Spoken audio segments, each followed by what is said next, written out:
श्रीराम जय राम जय जय राम श्रीराम जय राम जय जय राम. नमस्कार. प्रगती रीड्स या चॅनलमध्ये तुमचं स्वागत आहे. आज आपण श्री रामायण कथेतील 7वं कांड म्हणजे उत्तरकांड पाहणार आहोत. या आधीचे 6 कांड आपण पाहिलेले आहेत. आजचं शेवटचं कांड आहे. या आधीचे व्हिडिओ पाहिले नसतील तर आपल्या चॅनलला व्हिजिट देऊन प्लेलिस्टमध्ये रामायण या फोल्डरमध्ये पाहून घ्या. तसेच इतर ग्रंथाचेही पारायण वाचन तसेच मराठीत अर्थासहित व्हिडिओ टाकलेले आहेत. तरी नक्की चॅनलला व्हिजिट देऊन ते पाहून घ्या. आणि चॅनलवर नवीन असाल तर प्लीज आपल्या चॅनलला सबस्क्राईब नक्की करा. आज आपण 7वं कांड ऐकणार आहोत. रामायणाचा शेवटचा आणि सर्वात अंतर्मुख करणारा कांड म्हणजे उत्तरकांड आहे. हे युद्धाचे कांड नाही. इथे शंखनाद नाही. इथे बाणाची झणझण नाही. इथे आहे विजयानंतरचे कर्तव्य, राज्याभिषेकानंतरचा त्याग आणि देव असूनही भोगलेले मानवी दुःख. रावणाचा वध झाला, धर्म जिंकला, रामराज्य सुरू झाले, पण तरीही रामाच्या आयुष्यात सर्व काही आनंदी का नाही असा प्रश्न येथे पडतो. सीतेवर संशय का घेतला गेला असाही प्रश्न पडतो. रामांनी सीतेचा त्याग का केला असाही प्रश्न पडतो. लव अंकुश कोण होते आणि त्यांची कथा काय सांगते ते आज आपण पाहणार आहोत. आणि शेवटी राम वैकुंठाला का गेले या सर्व प्रश्नांची आज आपण इथं उत्तर सविस्तरपणे पाहणार आहोत. तरी व्हिडिओ शेवटपर्यंत नक्की ऐका आणि अजून सबस्क्राईब केलं नसेल तर चॅनलला सबस्क्राईब करा. उत्तरकांड आपल्याला सांगतो की धर्म पाळणे म्हणजे नेहमीच सुख मिळेल असे नाही. कधी कधी धर्मासाठी स्वतःचे हृदय मोडावे लागते. ही कथा आहे मर्यादा पुरुषोत्तम रामांची, श्रीरामांची, ज्यांनी देव असूनही मानवी वेदना स्वीकारल्या. ही कथा तुमचे मन शांत करेल आणि अंतर्मुख करेल. कथा ऐकताना फक्त शब्द ऐकू नका, त्यामागचा अर्थ समजून घ्या. देवाने कष्ट भोगले, देवाने यातना सहन केल्या, मग आपण तर माणूस आहे. त्यामुळे आपल्यावरही कधी अडचणी दुःख आले तर ते हसतमुखाने सहन करा. त्यामागचा अर्थ समजून घ्या. चला तर मग या शांत, गंभीर आणि खोल अशा प्रवासाला आपण आता सुरुवात करूयात. रामायण उत्तरकांड, धर्म, त्याग आणि सत्याची कथा आज पाहणार आहोत. श्रीराम जय राम जय जय राम जय श्रीराम जय श्रीराम. भाग 1. आपण सविस्तर भागांमध्ये ही कथा पाहूयात. रामराज्याची स्थापना आणि आदर्श शासन सर्वप्रथम पाहूयात. अयोध्येत पुन्हा एकदा मंगल प्रभात उगवतो. सरयू नदी शांतपणे वाहत आहे. नगरातील रस्ते स्वच्छ आहेत, घरे सजलेली आहेत आणि लोकांच्या चेहऱ्यावर समाधान आहे. राम, सीता आणि लक्ष्मण पुष्पक विमानातून अयोध्येत परत येतात. भरत धावत येतो. डोळ्यात आनंदाश्रू असतात. तो रामाच्या पायावर मस्तक ठेवतो.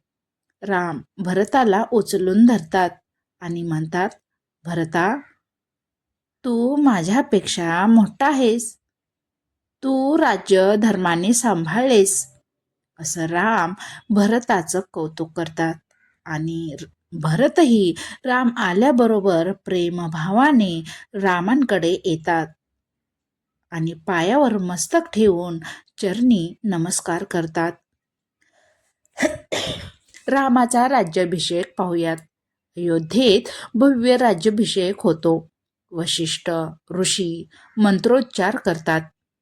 राम सिंहासनावर बसतात. पण त्यांच्या मनात अहंकार नाही. ते मनात म्हणतात, मी राजा नाही, मी प्रजेचा सेवक आहे. मी राजा होत आहे, पण ते फक्त आणि फक्त प्रजेचा सेवक म्हणून, प्रजेची सेवा करण्यासाठी, पण रामांच्या मनात कसलीही शंका, अहंकार, स्वार्थ नसतो. सीता त्यांच्या बाजूला बसलेली आहे. ती केवळ राणी नाही, ती धर्माची साक्ष आहे. प्रभू श्रीरामांची पत्नी आहे, धर्माची साक्ष आहे. राम राज्य कसे होते ते पाहूयात. राज्यात कोणी उपाशी नाही, कोणी दुःखी नाही, कोणी अन्यायग्रस्त नाही. निसर्गही प्रसन्न आहे. पाऊस वेळेवर पडतो, शेती भरभराटीची आहे, लोक सत्य बोलतात. याचा अर्थ पाहूयात. राजा धर्माने वागला तर प्रजा आपोआप धर्मी होते. राजा चांगला असेल तर प्रजा आपोआप धर्मी होते. प्रजा सुखी राहते. प्रजा प्रसन्न राहते, आनंदी राहते. पुढे पाहूयात प्रभू श्रीरामांचा दैनंदिन दिनक्रम. श्रीराम दररोज सकाळी उठून ऋषी, ब्राह्मण आणि सामान्य लोकांना भेटतात. कोणाची तक्रार असते, कोणाचा प्रश्न असतो. प्रभू श्रीराम शांतपणे ऐकून घेतात. ते कधीही म्हणत नाहीत, मी राजा आहे, कारण ते राजा झालेले असतात ते प्रजेच्या सेवेसाठी. प्रभू श्रीराम म्हणतात, मी जबाबदार आहे ह्या सगळ्या गोष्टींना. मला चांगलं करणं, सर्वांच्या इच्छा पूर्ण करणं, सगळ्यांची कामे करणं माझी जबाबदारी आहे. सर्वांना आनंदित ठेवणं माझी जबाबदारी आहे. न्याय करताना प्रभू राम एकदा दोन व्यक्तींमध्ये वाद होतो. दोघेही आपापली बाजू मांडतात. राम कोणाचाही पक्ष घेत नाही, म्हणजे कोणाचीही बाजू घेत नाहीत. ते फक्त सत्य शोधतात. निर्णय झाल्यावर दोघेही समाधानी असतात. याचा अर्थ असा, खरा न्याय तो जो हरणाऱ्यालाही स्वीकारता येतो. म्हणजेच ज्याची चूक झाली त्यालाही प्रभू श्रीरामांनी पटवून सांगितले. त्यामुळे जो हरला त्यालाही ती गोष्ट पटली. पुढे पाहूयात सीतेची भूमिका. सीतामाईची भूमिका. सीता राजवाड्यात राहून केवळ सुख उपभोगत नाही, ती स्त्रियांना भेटते, त्यांचे दुःख ऐकते, त्यांना धैर्य देते. ती म्हणते, स्त्री म्हणजे कमजोरी नाही, ती सहनशीलतेची शक्ती आहे. पुढे पाहूयात प्रभू श्रीराम आणि सीतामाई यांचा संवाद. एके दिवशी सीता रामांना विचारते, प्रभू, राजा होऊन तुम्ही थकता का? राम हसून म्हणतात, सीते, राजा होणे सोपे आहे, पण धर्माने राजा होणे कठीण आहे. म्हणजे राजा तर कोणी पण होते, ते फक्त स्वतःच्या स्वार्थासाठी. पण धर्माने राहणे, धर्माने वागणे, चांगल्या गुणाने राहणे, निस्वार्थ मनाने राहणे, धर्माने राजा होणे हे खूप कठीण आहे, असं प्रभू श्रीराम सीतांना हसून म्हणतात. रामराज्याचा खरा अर्थ. रामराज्य म्हणजे सुवर्ण सिंहासन नाही, मोठे महाल नाहीत. रामराज्य म्हणजे कर्तव्य, संयम, न्याय आणि करुणा या सगळ्या गोष्टी जर आपल्या ज्याच्या अंगी असतील तो राजा म्हणून शोभतो. भाग 1चा शेवट असा आहे की अयोध्या शांत आहे, लोक सुखी आहेत, पण या शांततेखाली एक अदृश्य वादळ हळूहळू तयार होत आहे. प्रजेच्या मनात काही प्रश्न उगवू लागले आहेत. भाग 1 इथेच संपतो. पुढे पाहूयात भाग 2 मध्ये उरलेला भाग. भाग 2 मध्ये पाहूयात प्रजेची कुजबूज, सीतेवर संशय, रामाचे अंतःकरण द्वंद्व, राजा विरुद्ध पती. जय श्रीराम, जय श्रीराम. भाग 2 मध्ये प्रजेची अत्यंत कुजबूज सुरू होते. सीतामाईंवर संशय घ्यायला सुरुवात करतात प्रजा, आणि रामाचे अंतःकरणही द्वंद्वत. रामराज्यात सर्व काही शांत दिसत होते. अयोध्या सुखी होती, लोक समाधानी होते. पण या बाह्य शांततेखाली हळूहळू एक अस्वस्थता वाढत होती. शांत शांततेनंतर हे एक वादळ येणारे असते. पुढे पाहूयात प्रजेतील कुजबूज काय होती. एक दिवस बाजारात, चौकात, घराघरात हळूहळू आवाजात चर्चा सुरू होते. काही लोक म्हणू लागले, राम धर्मात्मा आहेत, यात शंका नाही. पण सीता मातेवर मात्र लोक संशय घ्यायला सुरुवात करतात. पण सीता रावणाच्या घरी राहून आली असे लोक कुजबुजू लागतात. दुसरा म्हणतो, अग्निपरीक्षा दिली खरी, पण तरीही मनात शंका राहते. असे लोक कुजबुजू लागतात. एकमेकाच्या घरात कुजबुजू लागतात, बोलू लागतात, सीतामाईवर संशय घेऊ लागतात. ही वाक्य मोठ्याने बोलली जात नव्हती, पण ती मनात घर करत होती. याचा अर्थ असा, समाज अनेकदा सत्यापेक्षा संशयाला जास्त महत्त्व देतो. आणि आजच्या युगातही संशयच हा फार मोठा विषय आहे. एकमेकांच्या संशयामुळे खूप भांडणे, राग, क्रोध होत आहेत. त्यामुळे ते सत्य काय आहे ते सविस्तर जाणून तो विषय तिथं सोडून देत जा. संशयाला थारा देऊ नका. रामापर्यंत बातमी पोहोचते. रामांना या कुजबुजीची माहिती मिळते. त्यांचा चेहरा शांत राहतो, पण मनात वादळ उठते. प्रभू श्रीराम म्हणतात, सीता माझी पवित्र आहे, यात मला कधीच शंका नव्हती. पण लगेच ते स्वतःलाच विचारतात, राजा म्हणून मी प्रजेच्या मनात संशय राहू देऊ शकतो का? मी तर राजा आहे, पण प्रजेच्या मनात शंका राहू देऊ नये असं मला वाटतं. पुढे असं प्रभू श्रीराम स्वतःच्या मनात म्हणतात. राजा विरुद्ध पती. राम एकटे बसतात. रात्र होते. दीप मंद प्रकाश देतो. त्यांच्या मनात दोन आवाज आहेत. एक आवाज म्हणतो, तू पती आहेस, सीतेवर विश्वास ठेव. आणि दुसरा आवाज म्हणतो, तू राजा आहेस, प्रजेचा विश्वास जप. हा संघर्ष शत्रूशी नाही तर स्वतःशी, प्रभू श्रीरामांशी सुरू होतो. एकीकडे राजा म्हणून आणि एकीकडे सीतामाईचे पती म्हणून. अशा दोन आवाजांनी ते अस्वस्थ होतात, नाराज होतात.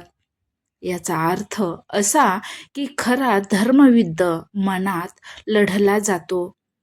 रामाचे दुःख पाहूयात पुढे. प्रभू श्रीराम खूप नाराज होतात.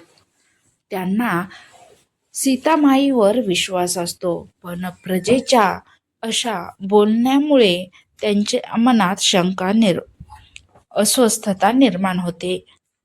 प्रभू श्रीराम म्हणतात, मी रावणाशी लढलो, पण हे युद्ध त्याहून कठीण आहे.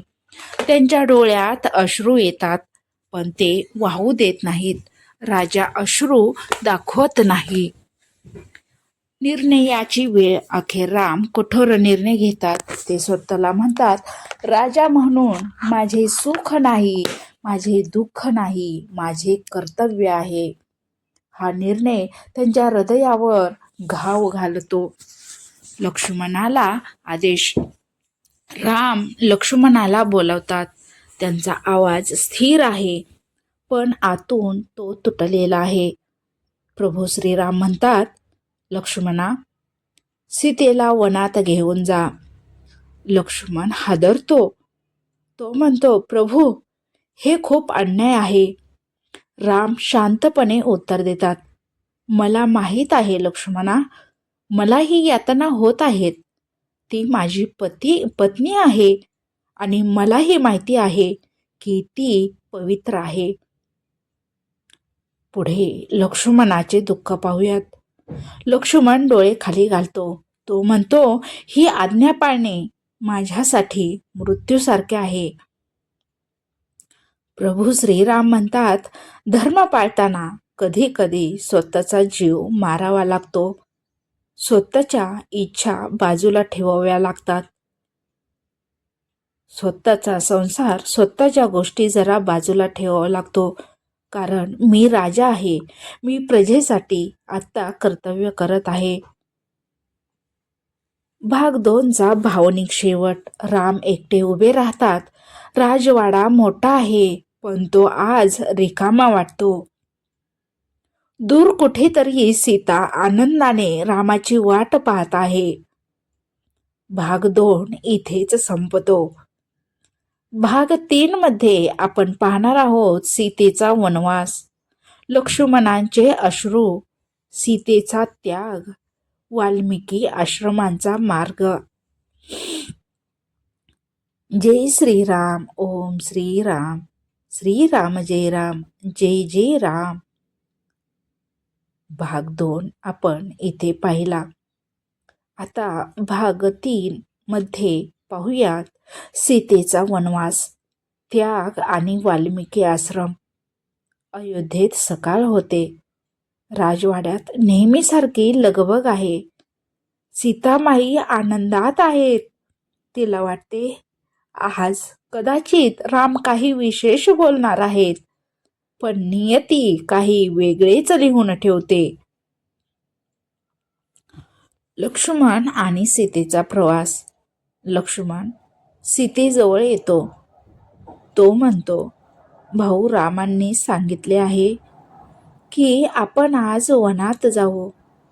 सीतेच्या मनात शंका येते. बघा स्त्रियांनो, किती सीतामाई एक देव पवित्र स्त्री असून त्यांनी किती सहन केलं, आणि आपल्या आत्ताच्या युगात बायकांच्या आयुष्यात थोडं जरी दुःख झालं तरी एवढासा पसारा असताना तेवढा पसारा होतो, त्या गोष्टीचा बाऊ होतो, बाऊ. त्यामुळे समजून घ्यायला शिका, एकमेकांना समजून घ्या, थोडंसं दुःख पचवायला शिका, त्याच्यातून मार्ग काढायला शिका. सीतेच्या मनात शंका येते. ती हसत म्हणते, वनात? काही यज्ञासाठी का? लक्ष्मण उत्तर देत नाही. त्याचे डोळे पाणावलेले आहेत. लक्ष्मण शांत उभा असतात. त्यांचे डोळे पाणवतात. डोळ्याला पाणी येते. मौनातील वेदना. रथ पुढे सरकतो. सीता अयोध्येकडे पाहते. राजवाडे दूर जातात. लक्ष्मण शांत आहे. सीता काही विचारते, पण उत्तर मिळत नाही. याचा अर्थ कधी कधी मौन शब्दापेक्षा जास्त वेदनादायक असते. आता इथेच पहा, शब्दातून काही गोष्टी समजल्या असत्या, पण मौनातूनच समजतं की खूप भयंकर असं काहीतरी कारण आहे, त्यामुळे तिकडं जावं लागत आहे. सत्य उघड होते. वनाच्या मध्यभागी रथ थांबतो. लक्ष्मण खाली उतरतो. त्याचे हात थरथरत आहेत. लक्ष्मण म्हणतो, माते समान सीते, मला क्षमा करा. रामाच्या आज्ञेने मी तुम्हाला येथे सोडून जात आहे. सीतेच्या पायाखालची जमीन सरकते. पुढे पाहूयात सीतेचा आघात. सीता क्षणभर स्तब्ध होते. ती म्हणते, लक्ष्मणा, हे स्वप्न आहे ना? लक्ष्मण रडतो. माफ करा, आवाज जरा, खरोखरच हे दुःख भयंकर आहे, त्यामुळे जरा अश्रू आलेले आहेत. हे स्वप्न आहे ना? लक्ष्मण रडतो. तो म्हणतो, नाही माते समान. सीतेच्या डोळ्यात अश्रू येतात, पण ती स्वतःला सावरते. सीतेची प्रतिक्रिया. सीता रागावत नाही. ती शाप देत नाही. ती म्हणते, रामांनी हा निर्णय घेतला असेल तर तो धर्मासाठीच असेल. अशी जर समजून घेणारी स्त्री प्रत्येकाच्या आयुष्यात असेल तर खरोखरच राग, लोभ, क्रोध कमी होईल, संसार सुखाचा होईल. याचा अर्थ सीतेचा मोठेपणा तिच्या सहनशीलतेत आहे. लक्ष्मणाचे अश्रू. लक्ष्मण सीतेच्या पायावर पडतो. तो म्हणतो, मला क्षमा करा, माझे हात बांधले गेले आहेत. सीता त्याला उचलते. ती म्हणते, लक्ष्मणा, तू केवळ आज्ञा पाळतो आहेस. बघा किती समजूतदारपणा आहे. सीतेचा वनात प्रवेश. लक्ष्मण निघून जातो. सीता एकटी उभी राहते. समोर दाट जंगल, मागे अयोध्या दूर. ती मनात म्हणते, हे वनच आता माझे घर आहे. सीतामाई मनात म्हणतात, हे वनच आता माझे घर आहे. वाल्मिकी ऋषींचा आश्रम. सीता चालत चालत वाल्मिकी ऋषींच्या आश्रमात पोहोचते. ऋषी तिच्याकडे पाहतात आणि सर्व समजून जातात. ते म्हणतात, माते, हा आश्रम तुझाच आहे. आश्रमातील जीवन. सीतामाई आश्रमात साधे जीवन जगते. ती पाणी भरते, फुले वेचते, ऋषींची सेवा करते. राजराणी आता साध्वी बनते. पुढे पाहूयात खरे तेज. सुवर्ण मुकुटात नाही तर संयमात असते. लव अंकुश यांचा जन्म. काळ पुढे सरकतो. सीतामाईला 2 पुत्र होतात, लव आणि अंकुश. ती त्यांना सांगते, तुमचे वडील मर्यादा पुरुषोत्तम प्रभू श्रीराम आहेत. असं सीतामाई त्यांच्या मुलांना त्यांच्या वडिलांबद्दल सांगते, म्हणजेच प्रभू श्रीरामांबद्दल सांगते. आई म्हणून सीता काय शिकवते? सीता लवंकुशांना शिकवते की सत्य बोलायला, धैर्य ठेवायला आणि कुणावरही अन्याय न करायला. सीतामाई म्हणते, तुम्ही राजपुत्र आहात, पण आधी चांगले माणूस बना. जर तुम्ही सध्या राजपुत्र आहात, तुम्ही राजपुत्र आहात, पण सगळ्यात अगोदर एक चांगलं माणूस बना. वाल्मिकी ऋषी रामायण रचतात. लव अंकुश ते रामायण गाण्याच्या स्वरूपात शिकतात. नियती हळूहळू पुन्हा एक भेट घडवण्याची तयारी करत असते. भाग 3चा भावनिक शेवट पाहूयात. रात्री सीता आकाशाकडे पाहते. एकटीच शांत बसलेली असते. आकाशाकडे पाहत बसलेल्या असतात. सीतामाई म्हणतात, राम, मी दूर आहे, पण मनाने तुमच्या जवळ आहे. भाग 3 इथेच संपतो. बघा, मला एवढंच सांगायचं आहे की सीतामाईने किती सहन केलेलं आहे आणि धर्मासाठी प्रभू श्रीरामचा एक चांगला माणूस म्हणून, एक राजा म्हणून प्रजेची किती सेवा करतात, स्वतःचा स्वार्थ न पाहता. आणि आजच्या युगात राजा बघा कसे असतात, फक्त आणि फक्त स्वतःचा स्वार्थ पाहणारे.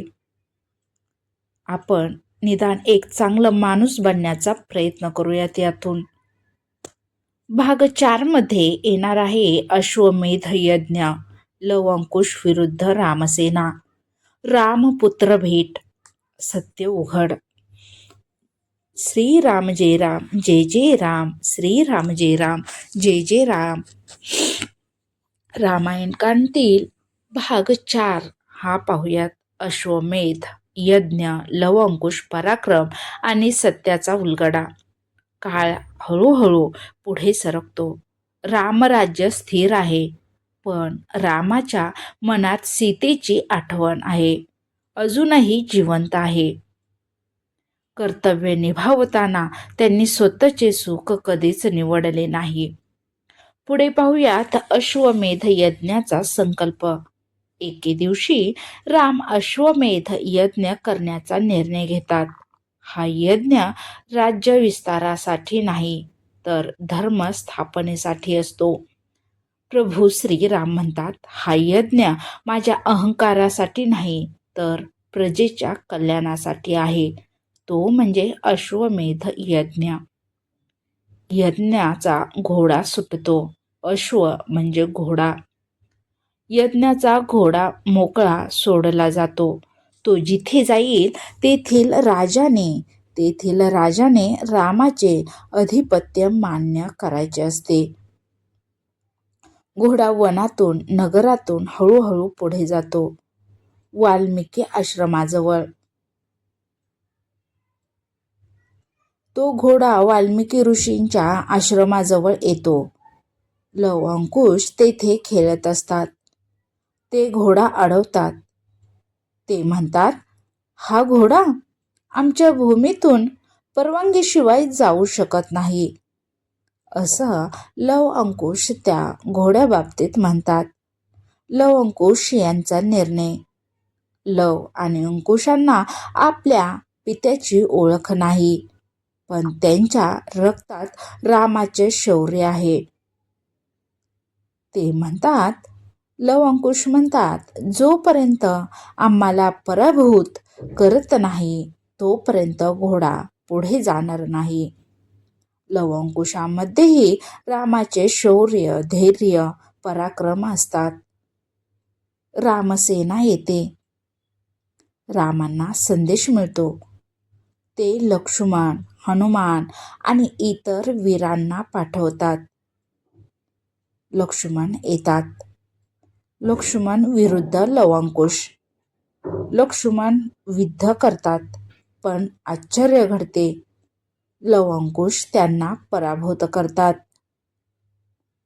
पुढे पाहूयात, लक्ष्मण त्यामुळे स्तब्ध होतात, कारण लव अंकुशांनी लक्ष्मणांबरोबर युद्ध करून लक्ष्मणांना हरवलेलं असतं, पराभूत केलेलं असतं. याचा अर्थ असा की रामाचं तेज पुत्रात उतरलेलं आहे. रामाचं शौर्य त्यांच्या पुत्रांमध्ये, मुलांमध्ये उतरलेले आहेत. पुढे पाहूयात हनुमानाचा पराभव. हनुमान पुढे येतात. ते म्हणतात, हे बालक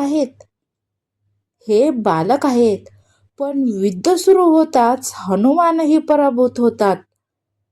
संपूर्ण सेनेत आश्चर्य पसरते. हे तर बालक आहेत आणि एवढ्या मोठ्या शूरवीरांना, हनुमानांनाही त्यांनी पराभूत कसं केलं? सर्वांना आश्चर्य वाटते. त्याच्यानंतर रामांना कळतं. ही सर्व हकीकत रामांना समजते. प्रभू श्रीराम स्वतः येतात. अखेर प्रभू श्रीराम स्वतः रणांगणात येतात. लव अंकुश त्यांच्याकडे पाहतात. त्यांना काहीतरी ओळखीचे वाटते, पण माहीत नसतं की हेच आपले पिता आहेत. पुढे पाहूयात वाल्मिकी ऋषींचा हस्तक्षेप. युद्ध थांबते. वाल्मिकी ऋषी पुढे येतात. वाल्मिकी ऋषी म्हणतात, प्रभू श्रीराम हे तुमचेच पुत्र आहेत. प्रभू श्रीराम हादरतात. प्रभू श्रीराम चक्क होतात. त्यांना आश्चर्य वाटतं. हे तुमचेच पुत्र आहेत असे वाल्मिकी प्रभू श्रीरामांना सांगतात. राम हादरतात. सत्य उघड होते. सीतामाई समोर येते. लव अंकुश रामाच्या पायावर डोकं ठेवून चरणी नमस्कार करतात. रामाचे डोळे भरून येतात. त्यांना अश्रू अनावर होतात. तो क्षण अत्यंत भावनिक असतो. पुढे पाहूयात प्रभू श्रीरामांचे द्वंद्व. प्रभू श्रीराम म्हणतात, सीते तू परत ये. पण सीतेच्या मनात आता वेगळाच निर्णय आहे. भाग 4चा भावनिक शेवट पाहूयात. सीता माई शांतपणे उभे आहेत. ती म्हणते, प्रभू सत्य आता जगासमोर आहे, पण माझ्या वेदना फक्त माझ्याच आहेत. आकाशात शांतता पसरते. भाग 4 येथेच संपतो. आता या उत्तरकांडातील म्हणजे 7व्या कांडातील शेवटचा अंतिम भाग राहिलेला आहे. तो म्हणजे भाग 5. यामध्ये सीतेचा भूमिप्रवेश पाहूयात. रामाचे एकटेपण पाहूयात आणि शरयू प्रवेश पाहूयात. श्रीराम जय राम जय जय राम, श्रीराम जय राम जय जय राम. रामायणातील 7वं कांड आता पाहणार आहोत. त्यामध्ये आहे सीतेचा भूमिप्रवेश, रामाचे एकटेपण आणि महाप्रस्थान. त्यामुळे शेवटपर्यंत नक्की ऐका आणि प्लीज चॅनलला सबस्क्राईब केलं नसेल तर अशाच मोटिवेशनल भक्तिमय व्हिडिओसाठी प्लीज आपल्या चॅनलला सबस्क्राईब नक्की करा. आता सत्य सर्वांसमोर आले आहे. लवंकुश हे रामाचेच पुत्र आहेत. हे आता कुणालाही नाकारणे शक्य नाही. अयोध्या स्तब्ध आहे, शांत आहे. राजवाडा भरलेला आहे, पण वातावरणात आनंद अजिबात नाही. प्रभू श्रीरामांची विनंती. प्रभू श्रीराम सीतेकडे पाहतात. प्रभू श्रीरामांच्या डोळ्यात पश्चाताप आहे. आवाज थरथरतो. प्रभू श्रीराम म्हणतात, सीते, आता सर्व सत्य स्पष्ट झाले आहे. अयोध्याला परत ये. असं प्रभू श्रीराम सीतेला विनंती करतात. हा राजा नाही बोलत, हा एक तुटलेला पती बोलत आहे. नीट ऐका, हा राजा नाही बोलत, हा एक तुटलेला पती बोलत आहे. असं प्रभू श्रीराम स्वतःच्या पत्नीला सीतामाईला म्हणतात. सीतामाई वनात पाठवलं ते फक्त आणि फक्त धर्मासाठी प्रभू श्रीरामांनी सीतामाईंना पाठवलं. पण एकीकडे ते पती होते आणि ते पूर्णपणे खचलेले होते. सीतेचा शांत निर्णय. सीता शांत आहे. तिच्या चेहऱ्यावर राग नाही, आक्रोश नाही, क्रोध नाही. सीतामाई म्हणते, प्रभू, मी कधीच अपवित्र नव्हते, तरीही मला सिद्ध करावे लागले. ती थोडा वेळ थांबते आणि पुढे काय होतं ते पाहूयात. सीतेचे अंतिम शब्द. सीता पुढे म्हणते, जर मी आयुष्यभर धर्माने वागले असेल, एकनिष्ठ राहिले असेल, तर पृथ्वी माता मला सामावून घेईल. संपूर्ण सभेत शांतता पसरते. पुढे पाहूयात भूमिप्रवेश. सीता जमिनीला स्पर्श करते. क्षणात पृथ्वी तू भंगते. पृथ्वी माता प्रकट होते. ती सीतेला आपल्या कुशीत घेते. सीता हळूहळू दृष्टीआड होते. याचा अर्थ समजून घ्या. समाजाने दिलेल्या वेदनांपासून सीतेला मायभूमीने मुक्त केले. पुढे पाहूयात प्रभू श्रीरामांचा आक्रोश.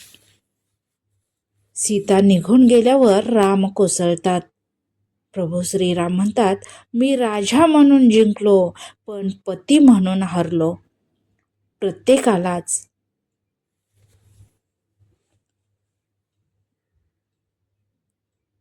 संपूर्ण अयोध्या शोकमग्न होते. प्रत्येकाला आश्चर्य वाटते. प्रत्येकाला काही भावना असतात. पती म्हणून रामांनाही काही भावना होत्या, पण धर्मासाठी त्यांनी त्या जिवंत ठेवल्या नाहीत. लव अंकुश यांची जबाबदारी. राम लव अंकुशांना जवळ घेतात. ते म्हणतात, तुम्ही माझे पुत्र आहात, पण तुमची आई संपूर्ण जगाची माता आहे. प्रभू श्रीराम त्यांना उत्तरदायित्व देतात. पुढे पाहूयात रामाचे एकटेपण. प्रभू श्रीराम राज्य करतात, न्याय देतात, धर्म पाळतात, पण राजवाडा आता रिकामा वाटतो. सीतेशिवाय रामराज्य पूर्ण नाही. पुढे पाहूयात काळाचा संकेत काय तो. काही वर्षानंतर देवांकडून संकेत येतो. रामाचा अवतार समाप्तीकडे जात आहे. राम समजतात त्यांचे कार्य पूर्ण झालेले आहे. प्रजेप्रती माझे कार्य पूर्ण झाले आहे असं प्रभू श्रीराम स्वतःला समजतात. शरयू तीरावर. शरयू नदी तीरावर काय होतं ते पाहूयात. प्रभू श्रीराम शरयू नदीकाठी येतात. त्यांच्यासोबत संपूर्ण अयोध्या असते. प्रभू श्रीराम शेवटचा नमस्कार करतात. महाप्रस्थान पाहूयात. प्रभू श्रीराम शरयू नदीत प्रवेश करतात. त्यांचा मानवी अवतार संपतो. ते वैकुंठाला प्रस्थान करतात. देव पुष्पवृष्टी करतात. श्रीराम जय राम, जय जय राम. श्रीराम जय राम, जय जय राम. उत्तरकांडाचा या रामायण कथेतील शेवटचं कांड म्हणजे उत्तरकांडाचा खरा अर्थ असा आहे की उत्तरकांड सांगतो धर्म म्हणजे सुख नाही. धर्म म्हणजे तर फक्त आणि फक्त कर्तव्य. राजा असो वा सामान्य माणूस. धर्म पाळताना वेदना सहन कराव्या लागतात. राम देव होते तरीही त्यांनी मानवी दुःख स्वीकारले. म्हणूनच ते मर्यादा पुरुषोत्तम आहेत. या कथेतील अंतिम उपसंहार या कांडातील अंतिम. रामायण विजयाने संपत नाही. ते संपते त्याग, मौन आणि समर्पणाने. कारण यामध्ये प्रभू श्रीरामांनी पती म्हणून स्वतःच्या सर्व भावनांचा त्याग केलेला असतो. स्वतःच्या स्वार्थाचा त्याग केलेला असतो. स्वतःच्या इच्छांचा त्याग केलेला असतो. ही कथा फक्त ऐकण्यासाठी नाही, ती जगण्यासाठी आहे. याच्यातून स्वतःच्या जीवनाला नवीन दिशा देण्यासाठी काही चांगल्या गोष्टी घ्या. इथे आज आपण रामायणाच्या उत्तरकांडाच्या या शांत, गंभीर आणि अंतर्मुख करणाऱ्या प्रवासाच्या शेवटाला आलो आहोत. हे कांड आपल्याला आनंद देण्यासाठी नाही, तर विचार करायला शिकवण्यासाठी आहे. प्रभू श्रीरामांनी रावणाचा पराभव केला, पण त्यांनी आयुष्यभर स्वतःच्या मनाशीही संघर्ष केला.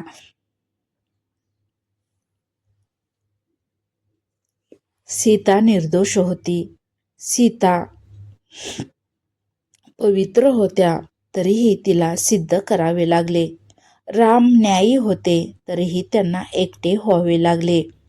कारण ते समाजाचे राजा होते आणि समाजाच्या मनात सीतेबद्दल कुजबूज होती. त्यामुळे सीतामाईला त्यांनी वनात पाठवले होते. धर्म पाळणे म्हणजे नेहमीचं यश, आनंद आणि समाधान मिळेल असे नाही. कधी कधी धर्मासाठी स्वतःचे सुख, स्वतःची माणसे आणि स्वतःचे हृदयही त्यागावे लागते. त्याचा त्याग करावा लागतो. प्रभू श्रीराम देव होते, पण त्यांनी मानवी वेदना स्वीकारल्या. म्हणूनच ते मर्यादा पुरुषोत्तम ठरतात. सीतेचा भूमिप्रवेश, रामाचे मौन आणि शरयूतील महाप्रस्थान हे सगळे आपल्याला नम्र बनवते. ही कथा इथेच संपते, पण तिचा अर्थ, या कथेचा अर्थ आपल्या आयुष्यात पुढे चालू राहतो. रामायण फक्त ऐकण्यासाठी नाही, तर जगण्यासाठी आहे. जर या कथनाने तुमच्या मनाला शांतता दिली असेल, काही गोष्टी आवडल्या असतील, तर रामनाम मनात ठेवा. धर्माचा मार्ग धरून ठेवा आणि सत्याशी कधीही तडजोड करू नका.